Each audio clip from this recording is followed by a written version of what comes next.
La troisième partie de 72 Sports avec Sandrine Lagré. Bonsoir. Bonsoir. Merci d'être avec nous sur le plateau de 72 Sports.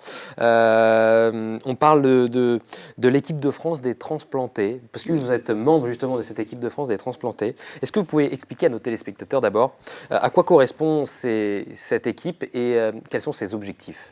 Alors en fait, l'équipe de France des transplantés, c'est presque une communauté de transplantés, d'athlètes transplantés, mais transplantés d'un donneur vivant ou décédé. Et ça va du greffé rein, foie, moelle osseuse, enfin tout greffé. Et en fait, ça passe par le biais d'une association Transform qui se base à Paris, qui fédère l'équipe de France. Et en fait, on participe à divers événements nationaux et internationaux. Pardon. Ouais.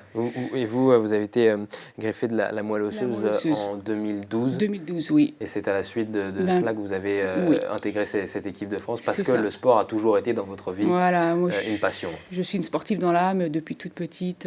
Je fais du sport, donc pour moi, c'est vital.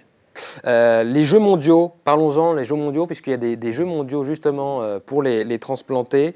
Vous en avez déjà fait deux Jeux mondiaux. En 2017, c'était à Malaga. Oui. Et en 2019, à Newcastle. C'est ça. Deux compétitions qui se sont très bien déroulées pour vous déjà. Oui, déjà les premiers Jeux à Malaga, j'ai fait 3 médailles. Une médaille de bronze, une médaille d'argent, une médaille en or.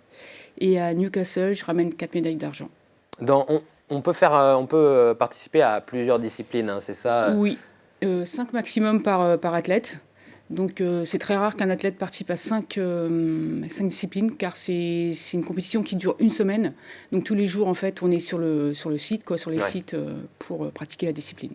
Donc comment vous les choisissez? J'imagine que vous les choisissez en fonction de vos préférences, là où vous êtes le plus forte, mais aussi peut-être en fonction de l'organisation de l'événement, s'il n'y a pas des épreuves au même moment. Voilà, on n'a pas le droit de faire 2 épreuves le même jour.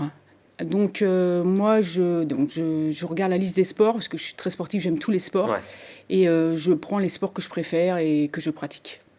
Et donc vous avez décidé de choisir 5 disciplines, c'est les mêmes que 2017 et 2019? Ah non, vous avez changé de discipline? Oui, je change de discipline. En 2019, j'avais pris pétanque. Et là, je prends les 5 km course à pied. Ouais, vous avez rajouté les 5 km course à pied. Quelles sont les 4 autres disciplines? Alors, je prends squash, tennis, 3000 mètres marche sur piste et le 200 mètres. C'est un événement important pour vous, les Jeux mondiaux? C'est très important parce que ça prouve que même transplanté, la vie continue et que on est toujours là, même si ce n'est pas pareil, on vit différemment, mais on peut toujours faire du sport après une transplantation. Et donc en avril 2023, vous allez participer à vos 3e Jeux mondiaux des transplantés après Malaga, après Newcastle, direction Australie? Oui, direction Perth, en Australie. Et là aussi, vous avez des grands objectifs, j'imagine? Oui, alors le premier, c'est ramener une médaille, c'est le minimum. Ouais. Mais mon objectif secret, c'est 5 médailles. 5 médailles dans les 5 disciplines? Dans les 5 disciplines. Ça serait l'objectif ultime, oui. Évidemment. Il y a aussi le fait, donc, dans vos objectifs, de continuer évidemment le sport, puisque vous êtes une grande passionnée, vous l'avez toujours été.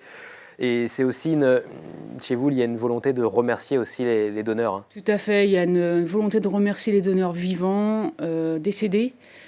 Pour moi, c'est important. Et puis aussi, c'est une façon de militer pour le don d'organes, le don du sang, le don de moelle osseuse. Ça aussi, c'est très important. C'est vital pour les personnes en attente de transplantation.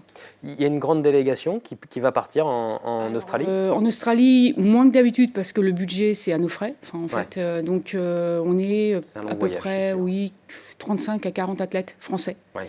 Mais il faut savoir que ça rassemble 8 à 9 000 athlètes en tout. Ça va faire un bel événement. C'est en avril, je le rappelle.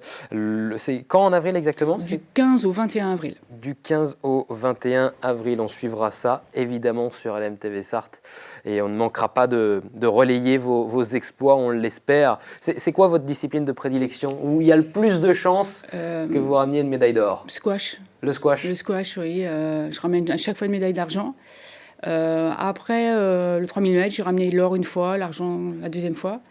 Donc même pourquoi pas les 5 km, j'espère, Ouais. franchement, j'espère. Et vous vous entraînez tout au long de l'année, j'imagine, même pour le 5 km, Oui. vous participez à nos épreuves sartoises, hein, vu que vous êtes Voilà. originaire de la Sarthe, Oui. vous participez, on vous voit souvent sur les événements en Sarthe. Il y a des événements que vous préférez en Sarthe plutôt que En d'autres? Sarthe, j'aime beaucoup le tennis, donc je fais beaucoup de tournois Ouais. de tennis. Je fais À Coulennes? à Coulennes, c'est ça. Je fais partie des GS Club De Coulennes. Coulennes. Donc beaucoup de tennis. Je fais pas mal je me suis mise au padel aussi, donc maintenant je fais des compétitions de padel aussi, donc et de la course à pied de temps en temps.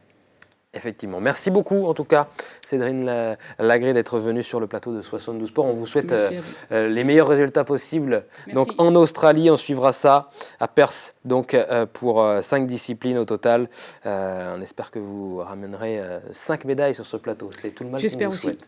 Merci beaucoup. Merci. Et puis, nous, on se donne rendez-vous dans la 4e et dernière partie de 72 Sport. On parle de sport de combat avec nos 2 prochains invités, Didier Moreau et Leila Hurtado de Samouraï 2000, qui viennent nous présenter une folle semaine, la folle semaine du Samouraï 2000, justement. Le Samouraï a du cœur, avec une spéciale journée internationale des droits des femmes. À tout de suite.